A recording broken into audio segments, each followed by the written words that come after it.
नमस्कार, मैं हूं अनुपम। इस वक्त के बुलेटिन के साथ लखीमपुर खीरी हिंसा मामले में एसआईटी की जांच जारी है। शुक्रवार शाम को लखनऊ में पुलिस ने अंकित दास के ठिकानों से असले बरामद किए हैं। आरोप के मुताबिक बरामद असले अंकित दास ने वारदात के बाद लखनऊ वाले फ्लैट में छुपाए थे। असले बरामद करने के बाद पुलिस अंकित दास को लेकर लखीमपुर वापस लौट गई। उधर सुमित जायसवाल अब तक पुलिस के हत्थे नहीं चढ़ा है। सुमित जायसवाल वही शख्स है जो किसानों को कुचलने वाली थार गाड़ी में सवार था। सुमित की तलाश में पुलिस की कई टीमें अलग अलग जगहों पर छापेमारी कर रही हैं।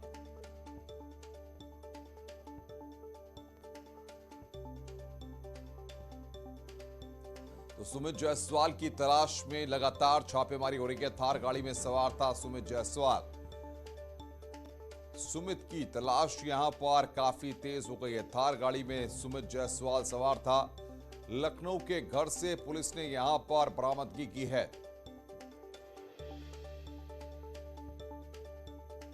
और बातचीत करने के लिए लखीमपुर खीरी से हमारे संवाददाता मनोज शर्मा हमारे साथ जुड़ रहे हैं। मनोज, एसआईटी की जांच काफी तेजी के साथ चल रही है। अंकित दास के लखनऊ के ठिकाने पर छापेमारी हुई है और अब सुमित जायसवाल की भी तलाश जोरों पर है। बिल्कुल अनुपम, मैं बताना चाहता हूँ लखीमपुर खीरी में 3 तारीख को जो तिकोनिया में हिंसा हुई उसमें 4 आरोपियों को गिरफ्तार किया गया। आशीष मिश्रा, लतीफ, अंकित दास और शेखर को गिरफ्तार किया। कल लतीफ और अंकित दास को लेकर एसआईटी लखनऊ गई थी, जहां से 2 असले बरामद हुए। जो रिवॉल्वर का लाइसेंस था वो अंकित दास के नाम था। रिपीटर गन का लाइसेंस था वो उनके लतीफ के नाम था, जो उनका बॉडीगार्ड था। लेकिन सबसे बड़ी अहम कड़ी इसमें सामने आती है सुमित जायसवाल, जो किसानों को जो जिस गाड़ी ने कुचला था थार ने, वो उसमें बैठा हुआ था। उससे निकलता हुआ भागते हुए उसका वीडियो वायरल हुआ था। सुमित जायसवाल एक अहम कड़ी है जो सच्चाई बिल्कुल खुल के आएगी, जो सुमित जायसवाल के गिरफ्तारी के बाद आएगी। एसआईटी की टीम लगातार 4 टीमें बनाई गई हैं, उनकी छापेमारी कर रही है। संभावित जो सुमित के जो संभावित इलाके हैं वहां पे जा रही है, दबिश भी दे रही है। लेकिन अभी तक सुमित जायसवाल एसआईटी की पुलिस की टीम की क्राइम ब्रांच से दूर है। लेकिन लोकेशन बराबर उनके क्राइम ब्रांच ले रहे हैं। इसके लिए नेपाल से भी संपर्क साधा जा रहा कि अगर पड़ोसी देश है, बॉर्डर लगता है, नेपाल ना चला गया, सभी संभावित इलाकों में उनकी दबिश की जा रही है। लेकिन सुमित जायसवाल का पकड़ा जाना सबसे अहम होगा, क्योंकि जो भी सिलसिलेवार कड़ी होगी सुमित जायसवाल के पकड़े जाने के बाद ही होगी। मनोज, अगर बात करें इस पूरे मामले की तो सवाल यह होता है कि अभी तक एसआईटी की टीम के हाथ क्या क्या चीजें लगी हैं, सूत्र क्या जानकारी दे पा रहे हैं आपको? बिल्कुल, अभी तक जो एसआईटी के जांच में या पूछताछ में, जैसे अंकित दास ने बताया है कि जो घटना के दिन जब घटना की जानकारी मिली तो वो आशीष मिश्रा के पेट्रोल पे गए थे, जहां से भैया आशीष मिश्रा नाराज थे। जो उन्होंने कहना था इनको सबक सिखाना है। लेकिन अभी तक सामने जो उनकी पूछताछ में आया कि जो फॉर्च्यूनर गाड़ी थी उसमें अंकित दास बैठे हुए थे, उसका सहयोगी लतीफ बैठा हुआ था। आगे वाली थार गाड़ी में ड्राइवर हरिओम था जो मृतक हो चुका है, और सुमित जायसवाल बैठा था। तो कुल मिला घुमा फिरा के जो कड़ी सामने आ रही है सुमित जायसवाल के ऊपर घूम के आ रही है। लेकिन एसआईटी का अधिकारियों का कहना है कि बहुत सी चीजें ऐसी जांच की हैं जो अभी हम सामने नहीं ला रहे हैं। लेकिन बिल्कुल मनोज, आप नजर बना के रखिए, आगे भी हम आपसे अपडेट लेते रहेंगे। मनोज हमारे संवाददाता इस वक्त की बड़ी खबर पर हमें अपडेट दे रहे थे। आगे बढ़ते हैं। छत्तीसगढ़ के जशपुर जिले में लखीमपुर खीरी जैसी वारदात हुई है।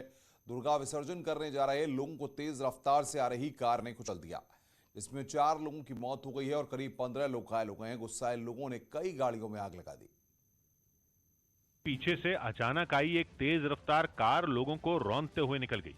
ये कार किसी तूफान की तरह आई और उसने झांकी में चल रहे लोगों को पीछे से टक्कर मार दी, जिसके बाद कुछ लोग कार के पहियों के नीचे आ गए, कुछ उछलकर दूर गिर गए और कुछ उसके आगे के हिस्से पर गिरे गिरे आगे निकल गए। ये सब एकदम अचानक हुआ और जिसने भी देखा उसे समझ ही नहीं आया कि झांकी के बीच इतनी स्पीड से कार निकली तो निकली कैसे। कुछ लोग खड़े के खड़े रह गए और कुछ लोग चिल्लाते हुए गाड़ी के पीछे दौड़े। इससे पहले जब ये कार सड़क पर सरपट भागती हुई आगे बढ़ी तो कुछ लोगों की चीख तो उसी वक्त निकल गई। कार से कुचले जाने से जिन लोगों की जान गई उनमें झांकी में बैंड बाजे वाले लोग भी शामिल हैं और उनके हत्थे चढ़े एक आरोपी को उन्होंने इतना पीटा कि उसने पुलिस वाले के पैर पकड़ लिए। गुस्से में पागल हो चुके ये वही लोग थे जो टक्कर के बाद कार के पीछे भागे। कहा जा रहा है कि इस दौरान एक आरोपी उनके हाथ लग गया, जिस पर उन्होंने अपना सारा गुस्सा उतार दिया। ये देखते ही वहां मौजूद एक पुलिस वाला दौड़ते हुए उनके पास पहुंचा और उसने आरोपी को लोगों से बचाने की कोशिश की। पुलिस वाले ने उसे जैसे तैसे कार में बिठाया और पत्थलगांव थाने का घेराव कर रहे लोगों ने आरोप लगाया कि के साहू ने अपनी जिम्मेदारी नहीं निभाई। यही नहीं, प्रदर्शन करने वालों ने थाने के सामने चीख चीख कर कहा कि जिस कार ने लोगों को कुचला उसमें गांजा भरा था। यही नहीं, भड़के लोगों ने कार को आग तक लगा दी, जिसकी लपटें और उससे निकलने वाला काला धुआं दूर से ही नजर आया। इससे पहले लोगों ने कार के शीशे तोड़ दिए और उसके अंदर रखा सामान देखा। दावा किया गया कि उसमें जो पैकेट दिखे उन्हीं में गांजा था। और राज्य के पूर्व सीएम और बीजेपी नेता रमन सिंह ने बघेल सरकार पर हमला कर दिया। अपने ट्वीट में रमन सिंह ने आरोप लगाया कि छत्तीसगढ़ में नशा माफिया के हौसले बढ़ गए हैं। यही नहीं, उन्होंने ये तक लिखा कि क्या धार्मिक जुलूस निकालने वालों को ऐसे ही कुचला जाएगा। रमन सिंह ने मांग की कि मारे गए लोगों के परिवारों को 50 लाख रुपए मुआवजा दिया जाए। इस संवेदनशील मामले पर राज्य के सीएम ने पूर्व सीएम को बिना देर किए जवाब दिया और ट्वीट किया कि आरोपी पुलिस वालों पर कार्रवाई हुई है और जांच के आदेश दे दिए गए हैं। जशपुर की घटना पर सीएम योगी ने भी दुख जताया है। ट्वीट में उन्होंने लिखा है कि छत्तीसगढ़ के जनपद जशपुर में एक धार्मिक जुलूस पर अनियंत्रित वाहन द्वारा लोगों के कुचले जाने की घटना हुई है, दुर्घटना हुई है, उसमें मृत्यु अत्यंत दुखद है। छत्तीसगढ़ सरकार से घायलों के समुचित उपचार की व्यवस्था करने और पीड़ितों को हर संभव सहायता प्रदान करने की अपेक्षा है। मेरी संवेदनाएं शोकाकुल परिजनों के साथ हैं। प्रभु श्री राम से घायलों के शीघ्र स्वास्थ्य लाभ की कामना है।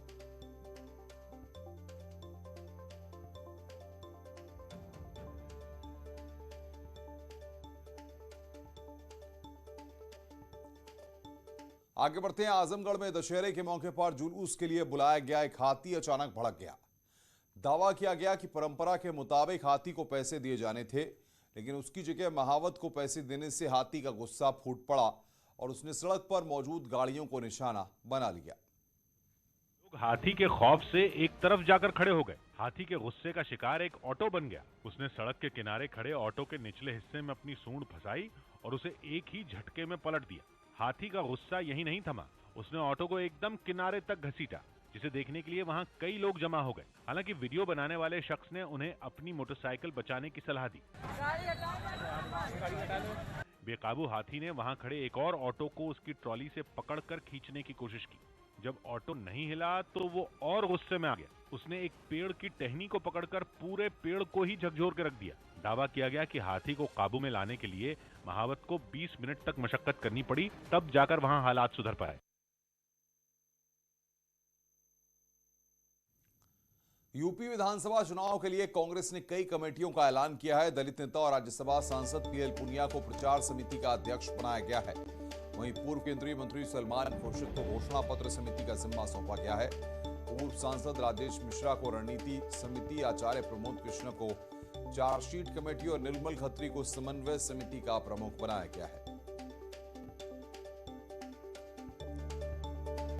सीएम योगी अभी गोरखपुर दौरे पर हैं, जहां वो गोरक्षनाथ पीठ के पीठाधीश्वर के रूप में कई भूमिकाओं में नजर आए। सीएम योगी आज दोपहर बाद सिद्धार्थनगर जाएंगे। सिद्धार्थनगर दौरे में सीएम योगी मेडिकल कॉलेज का निरीक्षण करेंगे और इसके बाद जनप्रतिनिधियों और अफसरों के साथ बैठक करेंगे।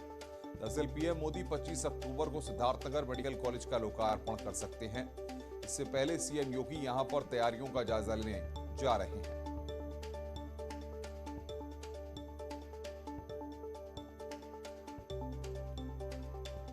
आगे बढ़ते हैं। 3 दिवसीय दौरे पर अंडमान और निकोबार दौरे पर गए केंद्रीय गृह मंत्री अमित शाह ने पोर्ट ब्लेयर में सेलुलर जेल जाकर विनायक दामोदर सावरकर को श्रद्धांजलि अर्पित की।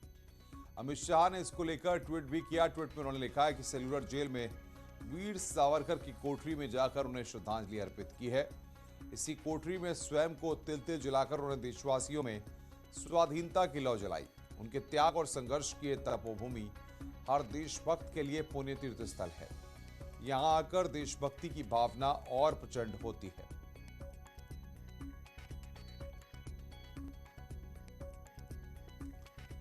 खबर रामपुर से, जहां पर आज से हुनर हाट शुरू हो रहा है। केंद्रीय मंत्री धर्मेंद्र प्रधान इसका उद्घाटन करेंगे।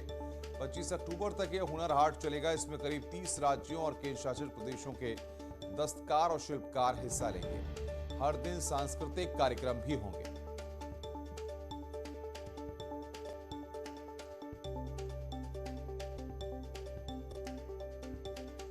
सहारनपुर में जमीन विवाद के चलते एक शख्स ने पत्नी और बच्चों सहित आत्महत्या की कोशिश की। यहां सांपला खत्री में दो परिवारों में पिछले 25 सालों से जमीनी विवाद चल रहा है।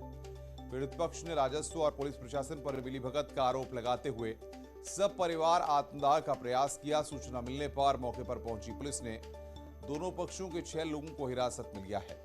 कोर्ट में मामला चल रहा है। इस बीच एक पक्ष कोर्ट के आदेश का हवाला देते हुए अपने हिस्से की जमीन पर निर्माण कार्य करा रहा था। इससे नाराज दूसरे पक्ष का शख्स अपने बच्चों को लेकर निर्माण स्थल पर जा पहुंचा और अपनी पत्नी, तीनों बच्चों पर मिट्टी का तेल छिड़ककर आत्महत्या का प्रयास करने लगा। इस दौरान वहां मौजूद लोगों ने तौफीक और उसके परिवार को किसी तरह रोके रखा और पुलिस को घटना की जानकारी दी। मामला एक कानून को इनसे मिला हुआ जी, और जी क्या नाम ले जमीन हमारी है जी, और छाण वसु जी, और जी क्या नाम ले जी, हमें जबरन से प्रशासन भी नहीं हमारी सुनता जी, कानून को इनसे मिला गया जी। हम ये चाहते हैं जी हमारा हक मिलना चाहिए, हमें जी हमारी जमीन मिलनी चाहिए, हमारे पास सारी चीज हो जी, हमारे पास कोई भी कागज लोकल नहीं है जी, हमारे पास ओरिजिनल कागज हो जी। इन्हें सबको घर को मारूंगा जी, ये इंसाफ हो नहीं रहा, कानून को मिला गया और जी प्रशासन हमारी सुनता नहीं। हरदोई में चुनावी रंजिश थमने का नाम नहीं ले रहे। इसको लेकर फिर दो पक्षों में गोलियां चली है। लोनार थाना क्षेत्र के ग्राम इटोरिया का ये पूरा मामला है। यहां पर पूर्व प्रधान और वर्तमान प्रधान के बीच चले ईंट पत्थर और फायरिंग भी हुई है, जिसमें दोनों पक्षों से 4 लोग घायल हो गए। आरोप के मुताबिक पूर्व प्रधान के लोगों ने शराब के नशे में गालियां दी। इसके बाद झगड़ा शुरू हो गया। खूनी संघर्ष की जानकारी मिलने पर थाना प्रभारी और सीओ सिटी मौके पर पहुंचे। पुलिस ने मामला शांत कराकर दोनों पक्षों के घायलों को जिला अस्पताल में भर्ती कराया। पुलिस अभी तक किसी भी पक्ष की तरफ से शिकायत नहीं ले पाई है।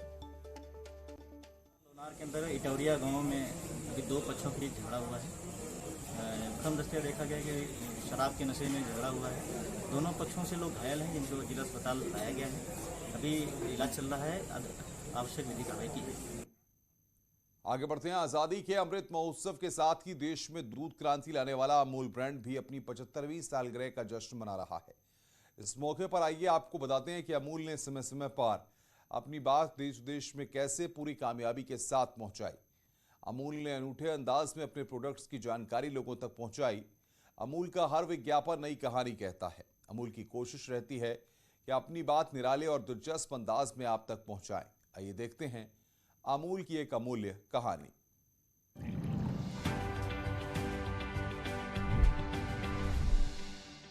1994 में दक्षिण अफ्रीका में रंगभेद की नीति की करारी हार हुई तो दुनिया भर में हुए जश्न में अमूल ने भी असरदार मौजूदगी दर्ज कराई।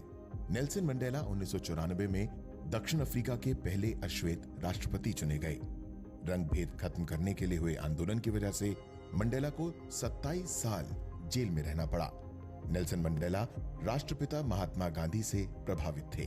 अमूल ने मंडेला के चुनावी नारे 1 मैन 1 वोट में 1 बटर जोड़कर खुशी जताई।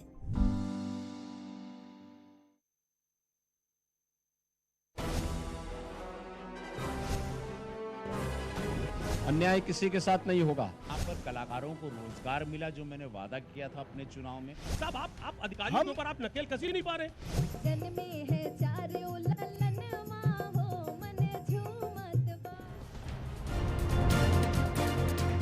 दुकान में दुकानदार का